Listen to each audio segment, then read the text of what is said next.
Well, here we are, another live YouTube chat, question and answer. Listen, we're so busy, I don't even know where to start. But I think what I want to do is start with something fun. And this came into the shop. I was really excited when I got this call. But we have here an original Swan chair.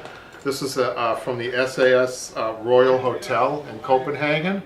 It was designed by Arne Jacobsen. And look at how beautiful the form is on this one. And, of course, you can see why they call it the Swan chair from the side here. And I'm really excited. I'm not afraid to give you how old I am, but I was born in 1958. I was born along maybe at the same time this chair was. I'm told that you could still go to the Royal Hotel, the SAS Royal Hotel. In a room, they still have a lot of the original furniture that was made for the hotel. So that's pretty exciting. I'm going to live take this apart for you guys, which I'm going to be a little nervous about. It's very messy. It's got some old latex in there, which I'll explain in a minute. But before I get to this chair, which I'm really excited about, there's a couple of things that I wanted to. First of all, there's some questions that I wanted to answer live, and one of them is somebody wanted to know, and we may have addressed this, but it's probably worth. Can I put springs in a dining room chair now that doesn't have springs? Coil springs they're talking about. I wouldn't put zigzag springs in it. Coil springs are the best, and they're asking for a dining room chair. I would say absolutely not. And it's funny, I should have a Danish furniture up here, because the Danish, they also made a lot of the dining room chairs and tables. But their dining room chairs never have springs in them. Actually, they're really all about minimizing. And but that's not exactly the problem to put springs. Some dining room chairs do allow springs. There's enough space, especially traditional ones. But because of the dining, because you're dining around a table, you don't want to be sinking into a chair and lose the upright posture. So springs will do that. You don't want a comfortable chair like that around a dining room table. So that's the answer. I wouldn't do it. Dining room chairs, even upholstered dining room chairs, are meant to be firm. So that answers that question. So these are kind of old questions that we had that we probably didn't answer before. I don't remember. Somebody else asked again how to use the clinchet and how many clinchets to use per spring. I guess first, for all you new people out there, I have to show you what a clinchet is. I know I've shown this before, but this also is worth revisiting because I want to mention something else. So the clinchet has a trigger. You feed the clinchets through here. Those are the clinchets. And each one comes down here. You press the trigger around the rung of the spring onto the webbing, and it goes around the coil and into the webbing and holds the spring. And you need three. The answer is at least three of these clinchets on each spring.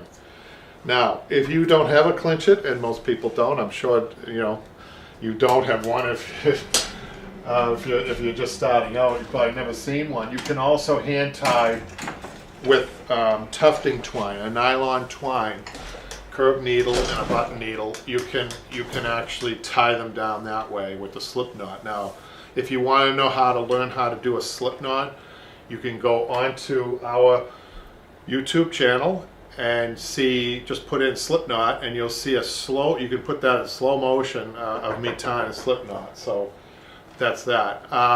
So let's see. That was one question. And by the way, we are live, and we have an active shop here. And even though we have a closed sign on the door, somebody is knocking on the door, which I'm just going to ignore because I think you guys are more important. So we have that answered. The next thing is, how do you estimate yardage on furniture? When you look at this chair, you might be surprised. There's a tremendous amount of waste on this chair. So when you look at this chair, what I do is I break it down. So I don't look at the chairs in total. I look at the chair in pieces. And actually, this is a good representation of how to figure yardage out in some ways. But there's only, in one way, the way that there are only two parts to this chair. There's an inside back and seat and an outside back and seat. And it's all one, by the way, which makes it really hard to do. It's incredibly hard to do. If you look under this chair, there are absolutely no seams. except the hand stitching seam right here, which we're going to do exactly the same. We're going to use the proper size curved needle to hand stitch this closed, and we're going to leave this little puckering. Even though most professional upholsterers can hand stitch, my students do a good job hand stitching. I often tell them, don't do such a good job. You need to see the puckering. You need to see the hand stitching, right?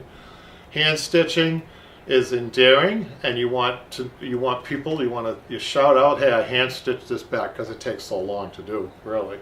And this is how they originally did it. There was nothing, no metal strips to close up things. And you see this extreme curve right here? Very difficult to do from the inside, not so much from the outside. Hard enough from the outside, but so I do want to show you something else about this chair before I move on. So this is all tied into that yardage question. I'll get to that too. But when I turn this up, even the bottom is finished. You see that? I don't know if you can see that well, but there's no seams on the bottom. It goes into the mechanism like it's invisible. It's unbelievable. And this chair has an adjustment. You loosen this, you can come down, or you can go up. Right? The mechanism is still in supreme, really good shape. Really well made furniture, obviously. Really well designed. Okay, so how to figure yardage when you do something. So if you have your tape measure, a tape measure is a good idea to use when you're measuring. But I'll be honest with you, sometimes I go into a house without any measuring instrument whatsoever, because I put it in my mind's eye. I break it up, and then I just add up all my numbers. And this one here, if you wanted to, you could take your tape measure and just measure from seam to seam, which is right here. So we got about a little over a yard. We'll call it about 40 inches. We'll call that a yard and a half. And then side to side, we've got another 40 inches, which cut into a 54-inch fabric is you might as well call it the 54-inch width. So when you look at this, you're doing a 54-inch width and about a yard and a half, and then on the seat it's the same yard and a half. I mean on the back. So I would tell the client to get at least 3 yards of fabric for this, and it has to be the proper fabric. If you look at this really carefully, the graining will go off, especially in these areas where you have to really pull it tight. So that's why it's important, and also a fabric that stretches both ways, two-way stretch, to be able to get around this. This is a real problem area on the inside to pull this over. So what is required, because I can't show you, I'm not going to be upholstering this today, but I am going to be taking it apart, and I'm going to make a prediction. One of these in a long time, but I know instinctively what happens here. When I take this out, you're going to see this fabric with little cuts this way in order for them to pull the fabric down. So that's my prediction for this. Hopefully we're going to get to this. I'm going to want to take at least the outside back off to show you the nice hand stitching. Unfortunately, I can't save any of this, so that's okay though. I sometimes use things for a pattern, use fabric for pattern, but not in this case. I will save it though, just as a reference, but it really doesn't do me any good because both of these pieces are upholstered on the chair. You'd be surprised. This is not a machine stitch, it's a hand stitch. So you'll see when I take this out. So I have another question here that I had. Somebody was asking, somebody had come into the shop and asked, can they teach an upholstery class? And of course I think it's how long you've been upholstering. Like I think somebody contacted us, they've been upholstering for about 5 years, they have their own shop. That's just beginning, I know. But I would say that at any point, anybody is ready to teach an upholstery class.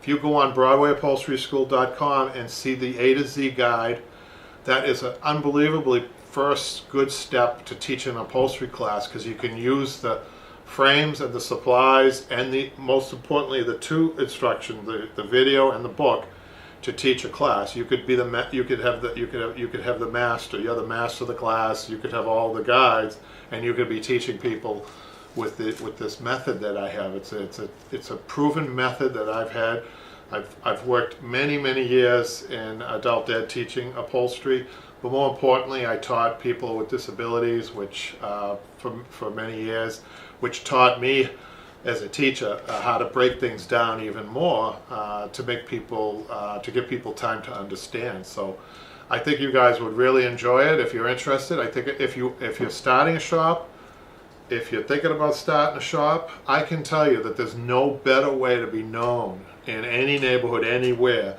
than to be the upholsterer that teaches, because I think that just earns you some respect there. So I would check it out at least.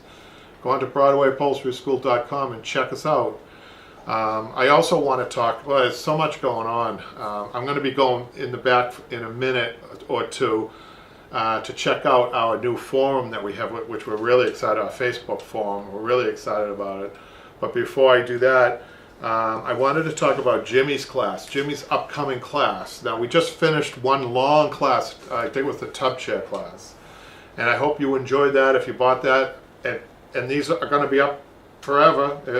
They're available anytime, again at Broadway Upholstery School. But we're hearing some really positive feedback about that chair with Michelle. Michelle did an unbelievably good job, you know. And I said to Michelle, did you ever get so much attention paid to you, you know, with these classes? Because she's got people around us. We're improving every class with the camera angles, with the lighting, with the sound. I think we have the best product out anywhere. I really do. I really believe that, because we do look at other places, and I think we're a force to be reckoned with the combination of the video equipment, the production, and also my teaching, the quality of the work, the quality of the people who are doing the work, like Jimmy and Michelle. We're going to have other people coming in, like Bernice as a teacher. She's not going to be a student. She's a well-respected teacher of slipcovers in the area. A lot of people already know her, by the way. She already has a web presence. We're really excited about her coming up. So Jimmy's class is coming up. So please pay attention to this. I think this is another very valued. You're getting a lot of value with this class. It went well over the 6 weeks. We structured the pricing on the classes for 6 weeks. You know, each week you get a class about an hour to an hour and a half. Some of them are longer. But this went, how many classes, Patrick? 11 weeks. Went 11 weeks. That's almost double. You're getting double value in that class. And of course, if you sign up to be a year-long member, I think already, and we're hearing back really good positive things. Hey, you know, we're not perfect. So if you have some criticism too, we'll be able to take it. And this is a question and answer live right now. So if you have any questions live, we can answer it too. So I will check in with the person here who does our questions. Are there any questions yet? No. Not yet. So at this point, really excited to introduce the Facebook forum.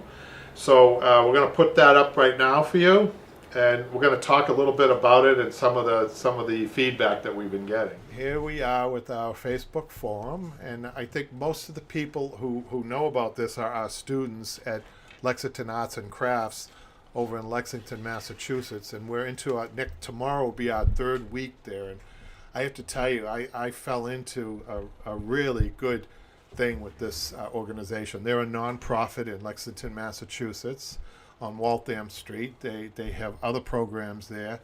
They have 8 or 9 guilds, I think.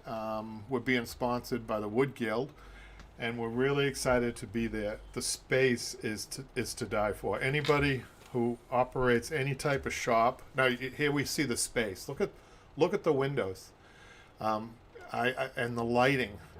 It is unbelievable. It looks like a studio, doesn't it? And we have people doing. I think this class is going to be available to you guys. And I think the way to look at a class like this, there are 8 people, and they're doing all different things. Right here, what you see is a sling, what we call a sling seat, which is very unusual and very difficult to do. Jim is doing that. And he's a very patient guy. He's going to do a great job. We're really excited about it. And these cushions on this chair need to be specialized, and we're going to get to that. So when I look at this class, the forum class, the arts and crafts class, and the class that we're going to be offering through the website, BroadwayUpholsteryschool.com, look at it as a major tip class where you get all kinds of tips. Now, this chair here that you see is being done by Jim. He's taken the class a couple of times now. He has a chair there that, yeah, I probably would classify it as arts and crafts again, probably. But we have a question, or we have a comment that, as usual, Erica is listening in her car. I really appreciate that, Erica. Just be careful driving. Watch out for that tailgater behind you. But thank you for checking in. So Jim is working on.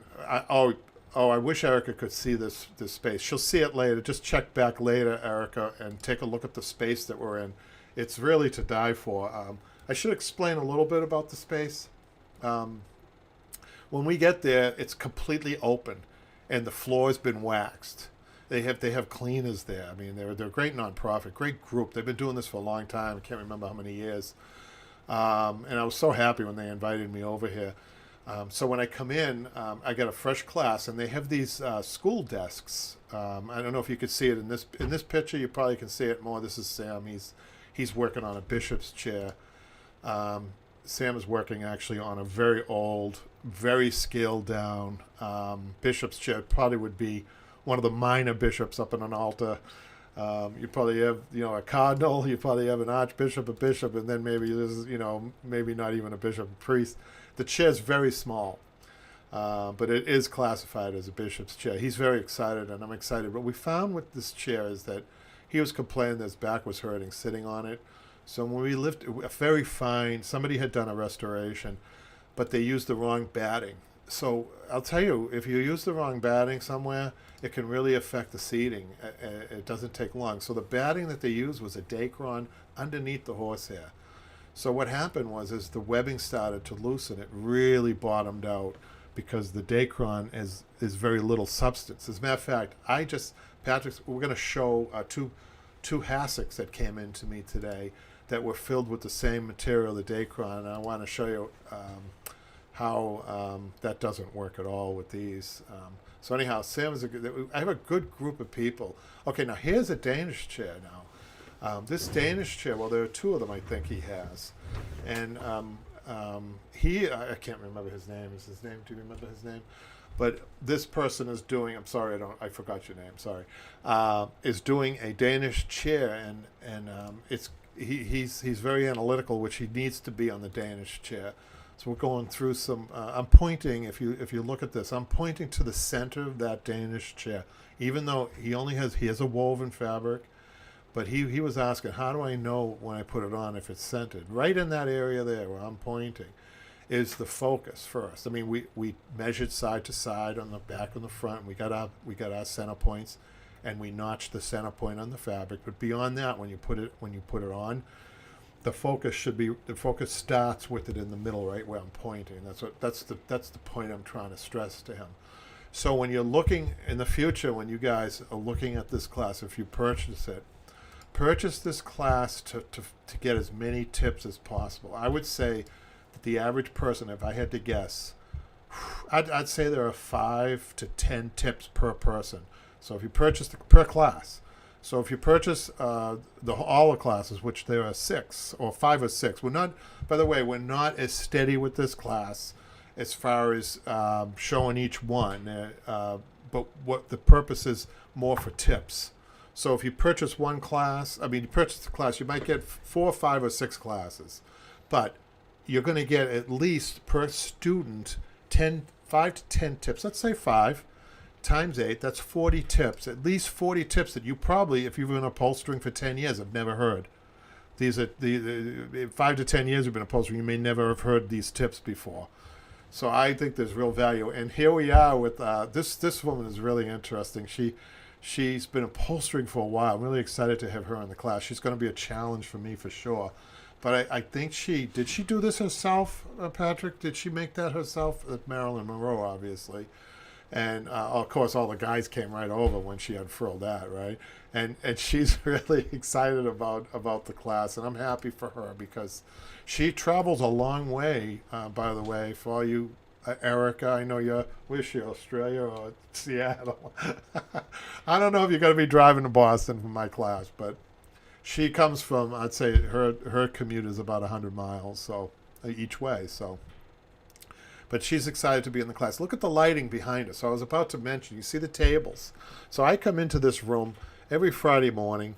Everything's perfect. The tables are aside. We have these really good, solid wooden, school chairs and school tables. We put 2 of the tables together per person, and we have a radius of about 5-6 feet around each two desks that we put out, or each person's station. Which, let me tell you, that makes for some happy people and some happy work and a happy instructor. So last week, what we did, the first 2 weeks we kind of, or the first week we had them together close to one another. But last week what we did was we left a center aisle so that would make it easy for me to walk down the aisle and to help each person. So we're really excited about the filming.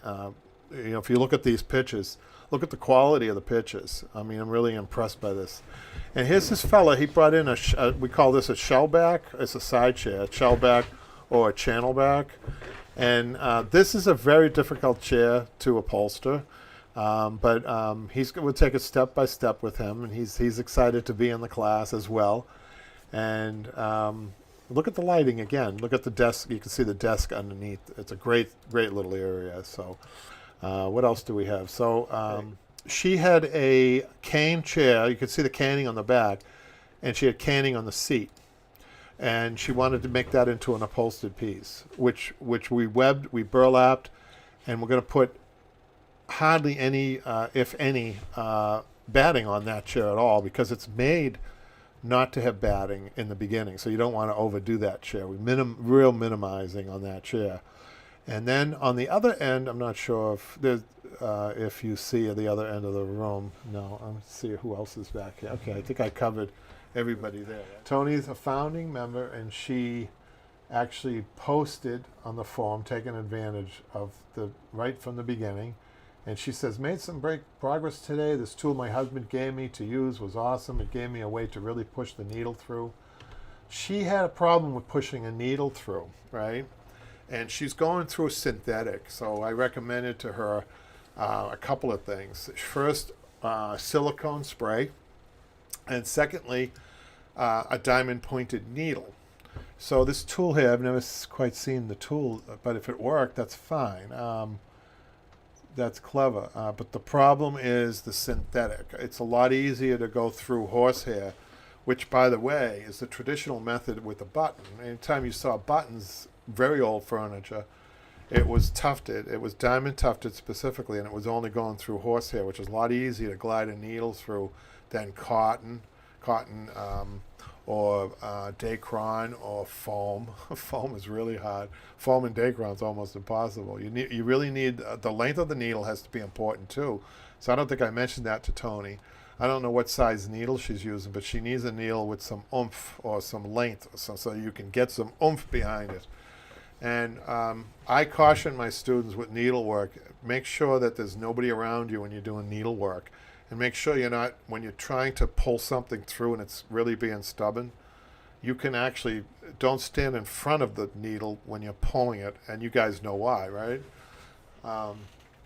So I think we just about covered that, except that, where do people find this, Pat, on Facebook? Broadway Upholstery School Forum.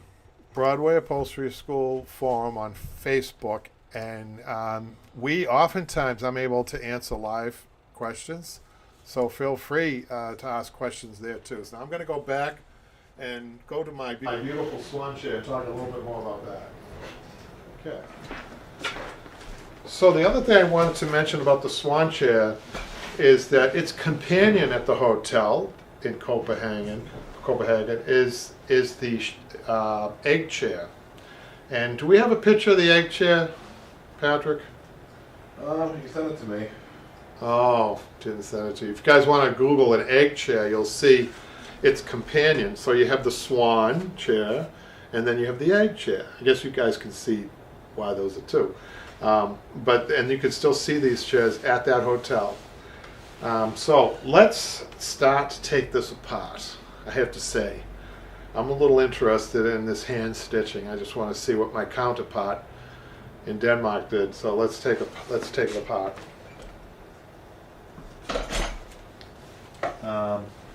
First thing I'm going to do is I'm going to try to clip a couple of these stitches to get it going, and I'm going to remove the outside back.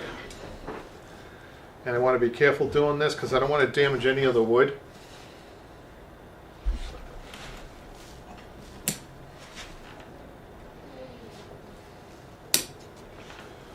Let's see. I want to try to keep as much, even though I'm not using it for a pattern. It's just that I have so much respect for this chair that I don't want to just hack it. I could just take my scissors and hack it, but I want to carefully, I want to try to get a feel for the chair because we're going to be doing this. I want to get I want to get a feel for how close he was to the edge with his hand stitching, he or she, how close they were to the edge of and let me tell you something, this is all done by hand. They were right on the money, okay? They were right on the money at the edge of the chair. So far, is what I see. And that's what I'm looking for when I'm taking it apart. So far, I'm not happy with my clipping. Make sure I clip it. I'm not catching. Okay, there we go. So here we go. They've given themselves, limit yourself to the fold. And it's funny, they're so accurate. They've got this about 3/4 of an inch under, and that's where you want to be. Too much, you'll be able to see the edge. So it's very specific how much of a fold you put on. Not enough, you're not going to be able to catch the hand stitch, right? So any questions, feel free. I know that Erica's driving. I'm not sure if she can ask a question when she's driving. Although she did go on Facebook. She must have been pulled over when she said that she was driving on Facebook. She can ask a question anytime. Lucas just tuned in, and he's part of the forum. Lucas, you joined the forum. Did he just join? No, he joined after last week's chat. Oh, great, Lucas. I hope you're enjoying that. I wish all you guys could be in that class. That would be fun. If we could get you there. I think Lucas is from far away too, though, isn't he? Yeah, I forget where he's from. Belgium, I think. I always forget. It's hard to keep track of where everybody's from. They're all over the world, right? Yeah. Got fans all over the world. Okay, so now I'm getting to this area, Lucas. Is Lucas seeing us right now, Patrick, on Facebook? He's on YouTube. So, Lucas, if you just tuned in, I was saying to people, I made a prediction about this chair, right, before I'm going to take this apart at this point. My prediction was that when they pulled the fabric over from this way, that they had to make really close cuts in order to pull up around that curve. And if you guys have never seen a Swan chair and you've upholstered, you know how difficult this chair is. Look at that. Talk about dramatic curves, right?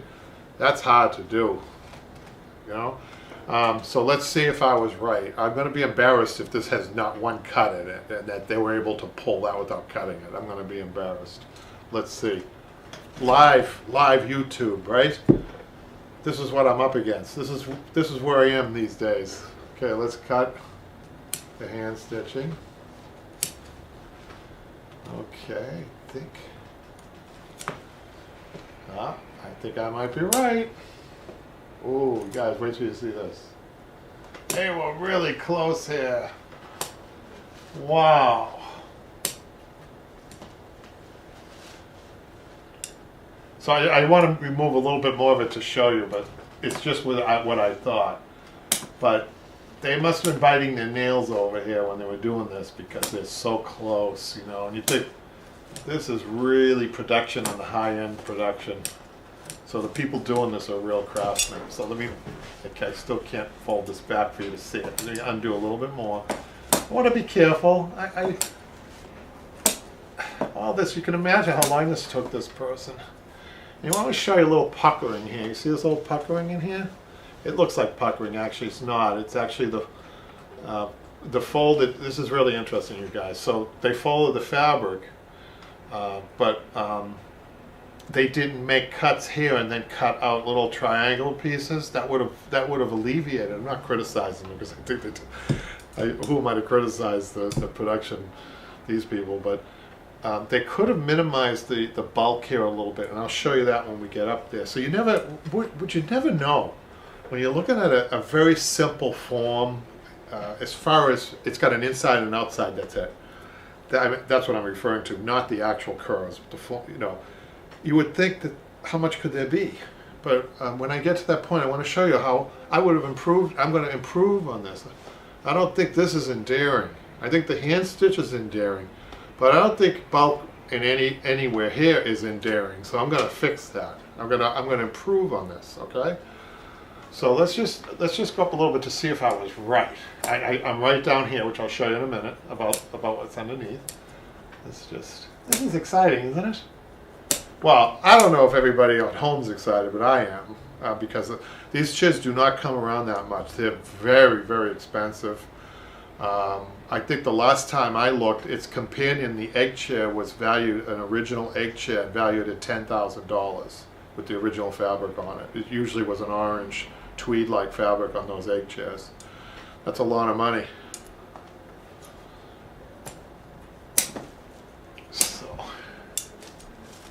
So let's pull it back a little bit more. I just want to show you these couple of things.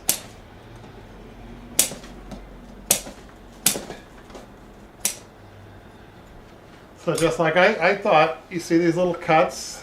Cut 1, 2, 3, 4, and 5. I want to show you the middle cut. The middle cut is way out here. And what they did with the hand stitching is they're living really on a tightrope here, right? If they had gone a fraction of an inch more right here, you get a close-up of that, they would have lost the interior of this chair. They would have had to start all over again. I mean, the hand stitching is right at the edge of that cut. You see this cut goes right up here, and right there is where the hand stitching starts. They do a little bit better on these cuts, but these are also close. But that's what you need to do in order to get around this curve. Okay? Isn't that interesting? I find it interesting. Everywhere else, you don't have to cut. They didn't feel like they had to cut. But I think, see the bulk that's created right in here? We have some bulk. Now, in all fairness, the fabric might have gotten a little firm too over the years. But the way to overcome this is you can make little, cut out little triangles in here. Cut this out, cut the bulk out, and then you take your hammer. Now this is after it's been stapled, and you hammer it down, right? So I thought it was coming from this part, which it is a little bit too, right? So when you fold this back, I'm going to show you right now. They didn't even make these cuts. If they had just made these cuts like this, not all the way to the seam line, they didn't make one cut, they just folded the whole thing. Even just making those cuts would have taken some of the bulk away. You see that? That's what I like about upholstery. It can be very fine. When you get to a certain level, you can really get into these little nitty-gritties. And I think we have a question. Do we have a question? This is from Lucas. He says, I would be struggling with the question of, do I follow the exact steps that the previous upholsterer took in order to keep up the originality, or would I do it better? Is he talking about the Swan chair, do you think? Or any chair. He's talking about the Swan chair. So, I have to tell you, you can improve. You can always improve, so the process of putting this on, I just explained right here, Lucas, up here how you could have improved the bulk of the fabric right here. So far, it's just a very small thing, and that is you can make these little, cutouts here to alleviate the bulk. This is all bulk right here, and then you could cut the back off. On the back, you could just make little cuts up to your seam line to alleviate the bulk. And I think those things together, you have a flatter look. So they have some felt in here to help. This is just a little felt, and that's to help those areas. But I have to say that the skill on this one is all in the interior. So the object there is to minimize the padding and to pull it over and to try to get that on without any wrinkles, that's the challenge. The outside will fold, will pretty much just wrap around the chair. Outside's not a problem on this. The hand stitching though, you know, I wouldn't attempt a chair like this. I wouldn't put the ply grip on. We know that ply grip that you see us use, not on this chair. This is a work of art. This is a museum quality piece. You want to hand stitch it. You want to do it through. And this is what was discussed with the client. You know, I told him exactly what would happen. Here's something else that's interesting about this chair, and I'll continue to strip this in a minute. What's interesting is that it has latex that's been completely pulverized. I cannot reuse any of the interiors. That makes my job a little harder, right? So you see a bump there. That bump's not supposed to be there. You know what that is? That's dust from the latex that's pulverized. It's created a wave on the chair. It's not anything. It's supposed to be flat. So, you know, like the customer's told that, you know, I don't use latex at all anywhere in my application. I might have an upholsterer out there say, oh, why not? You know, I don't like latex for this reason. I know that this is an old chair, 1958, but I was born in 1958 and I'm not breaking down yet. Well, a little bit, but the latex is completely broken down, right? If that were foam, I don't think we'd have an issue of replacing the foam even. Polyurethane, especially a high density polyurethane, does not break down, unfortunately. So I couldn't be this interesting with no questions. If people are just listening and not asking questions, but this is your chance to ask questions, Lucas. So whatever you want. And Erica, if you're still driving, I can understand you don't want to ask a question. But for everybody else that we know is listening out there, and by the way, He's begging. afterwards, we know that a lot of people. I think the live show, Patrick, has almost 200 views. That's doing well. So you know, people are really. You mentioned about the fabric cuts; those have really gotten popular. People want to see more of that. I think, you know, this would be a very interesting chair to show fabric cuts on. This is almost like death-defying cuts right here, and I think people like that because it's such a mystery. I'll tell you a little story. I have had a lot of people take my class, and I've had some very smart people. I'm in the Boston area, high education, you know. And I had an engineer once take my class, and engineers have a particular way of looking at things, don't they? And he was really having a hard time with the cuts, so he actually had to put his head through the back of the chair in order to look down to see what's going on. He actually took the back off and put his head through the chair.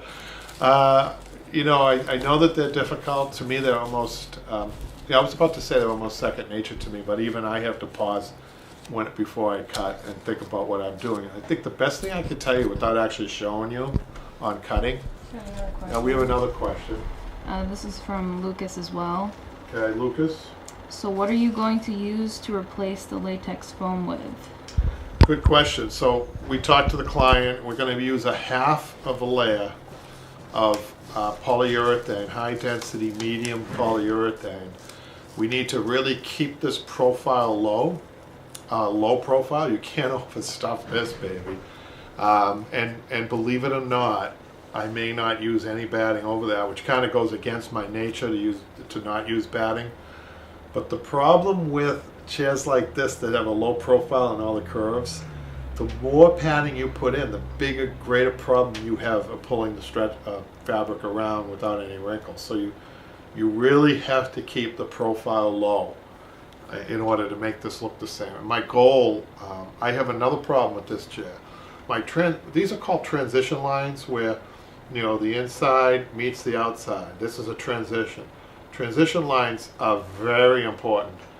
And as you've seen, is Lucas on has he bought one of the shows, Patrick?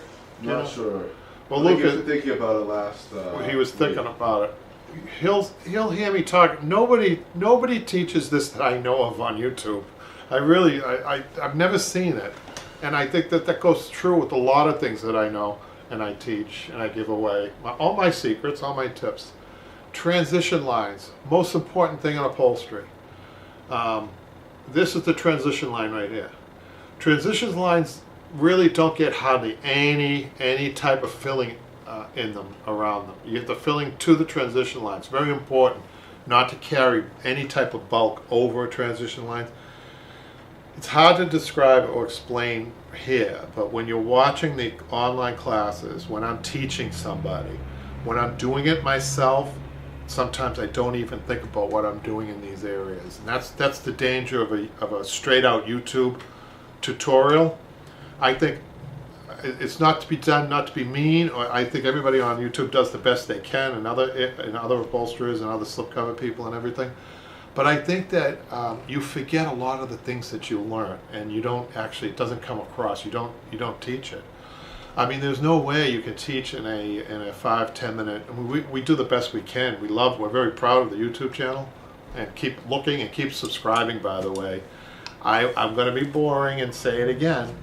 10 times more people watch our videos than subscribe to them. I had a very good friend say to me, I watch you all the time, Kevin. I said, have you subscribed? No.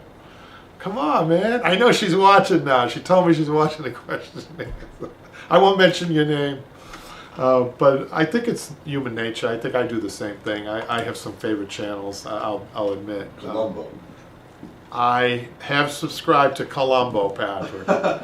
I found out something about Columbo. I love Columbo. I don't know if you guys do, but I found out something very interesting. The first Columbo was produced by Steven Spielberg, and it's a very good one too. And if you see it, Patrick, you'd appreciate this. I thought you'd be more of a Edward Scissorhands, you know. Oh, Edward's he's more for the barbers, I think. I think he's more their hero, is it? But yeah, so where was I? Lucas was asking about, what was Lucas asking, Patrick? Oh, well, he just said a comment that, yeah, he listens a lot and he takes it all in. He's surprised somebody is revealing the secret of the Swan chair, you know. It's all secret, isn't it? So you can see the cuts. Let me get finished with this, taking these nice hand stitches. Lucas has one more question. Too. Sure. Okay. But then do you not run into problems later down the line if you don't use batting? Or does it not matter if you use a really good quality fabric? Yeah, that's a good question. I think my personal opinion is modern furniture has sacrificed a little something.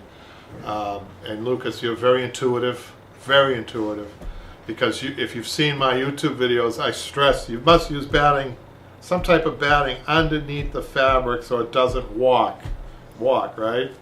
That's usually what I'm talking about. There is not modern furniture. I'm talking more traditional furniture. And look at my fingers. Fabric walks. When it walks, it tears away and it wears down quicker. So I think mid-century furniture went against a lot of the rules of traditional upholstery for sure. One of them was the batting. It's just simply, you just cannot. I may succumb and put like a little. I have a little trick with the Dacron that I split. Half a layer of Dacron, I split that in half just to get a hint of a batting on this. But even that on this chair is going to mess me up a little bit. So I'm not sure if I'm going to do that. But look at the profile. I don't know if you can see it that well on camera. And then this dramatic curve here. Very difficult to do. So we want to minimize the batting. So mid-century, yeah, you will pay the price for not putting a batting under traditional furniture because there's a lot of cushioning or a lot of play. On this one, less so, because once this is on, it's going to be so tight. This will not be able to walk, right? So that's one good thing. But the other, probably not the good thing, is that I do like to have some type of absorption behind the fabric in the form of a batting. I don't usually like to, for that reason too. But we'll see on this one. I have to kind of, it's a judgment call really at that point. So I hope that answers your question, Lucas. But Lucas, how long have you been, if he doesn't mind answering a question, how long has he been upholstering? You can answer that if you can, that would be great. I'm just curious. Oh, you know what, you guys? I almost forgot the most important thing here. Before you do any removal, right? I already got permission. The customer doesn't want any of the fabric back. So, I'm always in a good habit of using chalk to mark my fabric. If you notice the name on this, his initials on this in chalk. That was before I asked him, do you want the fabric back? The chalk will come off. Ink, pens, markers will not. So always ask your customer if they want the fabric back. But since they don't, I'm going to use a pen to mark up here. I'm going to mark top, right? Inside back, IB, right? top inside back. You can even write front seat down here if you want.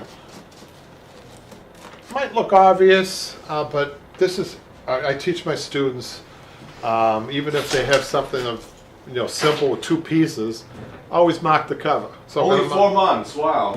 What? Only 4 months. 4 months, Lucas. Where do you get these intuitive questions from? I want to know because he's asking some good ones. Top, outside back, OB. I'm going to write here. I just want to know, before I remove this, I just want my directions right? Okay, let's continue here. So we got off to an early start, so we have been doing really good about a regular time on Thursdays, except for today. We were getting busy on other things, so at least we stuck to the same day. We stuck to the same day. We were kind of back and forth between, I think, Thursday, Friday, Saturday. I think, Patrick. Yeah, that was a month ago. So pretty solid on Thursdays. We're a little early today, but we hope that didn't disrupt your schedule. Just once you get this hand stitching started, it pretty much wants to roll off. And of course, when you get to the other side, you see this powder coming out. This is the latex from the inside that's coming out, not the outside.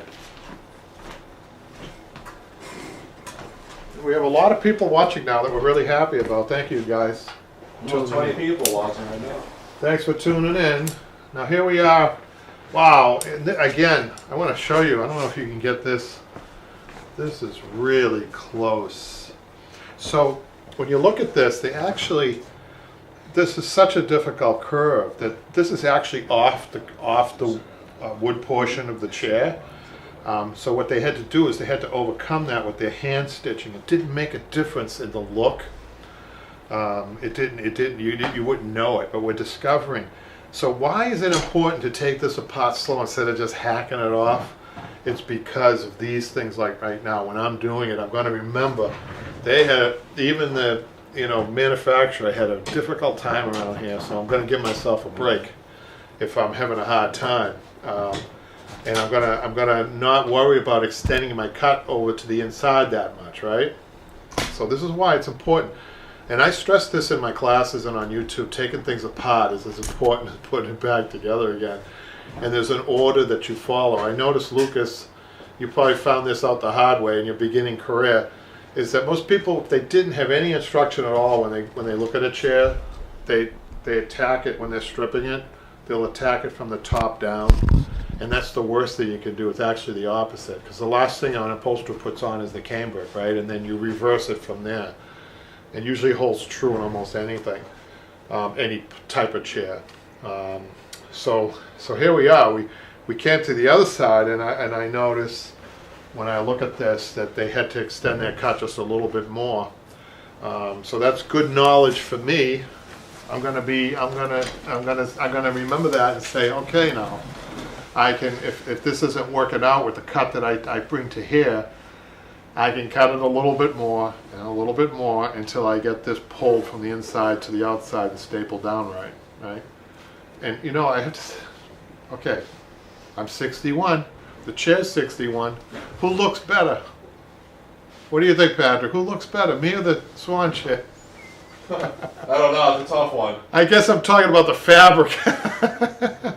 Eric has a quick question. So, what was it? I guess she went ahead and ordered the kit from Albany. I think that's what she's talking about. The supplies. I think she's talking either supplies. I'm sure she's talking about supplies because if she ordered the video, she'd have that already. She has the video. Right. And So when she's probably talking about the supplies. She's talking about the supplies? Yeah. So she ordered the kit about 2 weeks ago. I'll have to take it till it gets to me. That's not long at all. They're usually pretty good about drop shipping. Where does she live? She's in Seattle, so I mean, it doesn't have to go across country, but... Yeah, I could see that maybe a little bit more. I mean, you can always call Jeremiah, you have that information, or email him. You have his email. But I think that you should get it any time now, and let me know if you don't. Email me directly if you don't. So I just want to know. I want to make sure that my students are taken care of. I don't think you're going to be disappointed though when you get the quality of the supplies is everything that you see me using in the videos, and I definitely think it's worth it. But I think Erica would be a person who would be interested in teaching a class too. I think she would really be good at teaching a class. Nothing says I'm a professional and I'm good at teaching your own class, right, you guys? So I recommend that to anybody out there. To check that out at BroadwayUpholsterySchool.com, and your feedback on that's important. I do want to mention a couple of funny things about the video that we did for that. I intentionally did a couple of mistakes in there just to kind of show people that mistakes happen in upholstery and there's ways of problem solving. Because if you've seen my videos, you know that there's a lot of problem solving. That is designed as a teacher's kit, and you can undo it and do it again. You probably can do that kit 4 or 5 times before the wood starts to get messed up, I guess, on it. But the idea there is to get as much practice on that kit as you can. And you will perfect, and you may even get better than I at tying springs. And you might come up with your own style. There's no exact perfect way of tying a coil springs, by the way. Don't let anybody tell you that there is. Every upholsterer that I've ever met and has had a different style of spring tying, as long as the end result is that all the springs are standing straight up with 8 ties on it and they're working independently of one another, not touching one another, and as straight and as tight as possible, standing straight up. Except on crown, and the crowns come down along the edges, and you'll see that in that A to Z guide. Pretty basic stuff, I know, but hey, you have to start somewhere, right? And I think it's a great buy, and I think what I do in there, by giving direct referrals to my supplies, both in the frame and the supplies, I think is very generous. I just want to do the instruction. I think that's where my expertise is anyhow. So the supplies, let me know about the supplies though when you do get them, and let me know about how you like the packaging. I don't think you're going to get any fancy packaging, but none of the supplies can get damaged in transit. They're all pretty sturdy stuff, I think.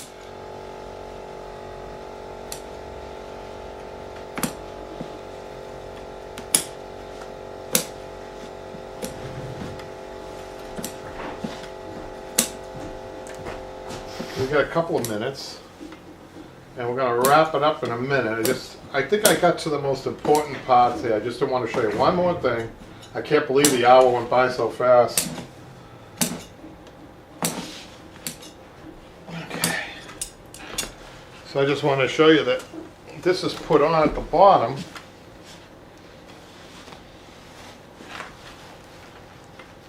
They've actually got a cut around the mechanism. And you would think that the mechanism was put on top, but they actually have it cut. And I'm just to show you, and I'll finish up by doing this.